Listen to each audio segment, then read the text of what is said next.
आनन्दरूपे निजबोधरूपे ब्रह्मस्वरूपे श्रुतिमूर्तिरूपे शशाङ्करूपे रमणीयरूपे श्रीरङ्गरूपे रमतां मनो मे।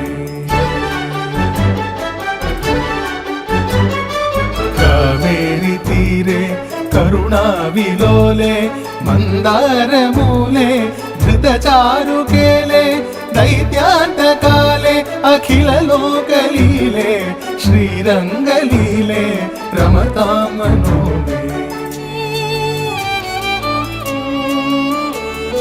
लक्ष्मीनिवासे जगतां निवासे हृत्पद्मवासे रविबिम्बवासे कृपानिवासे गुणवृन्दवासे श्रीरङ्गवासे रमतां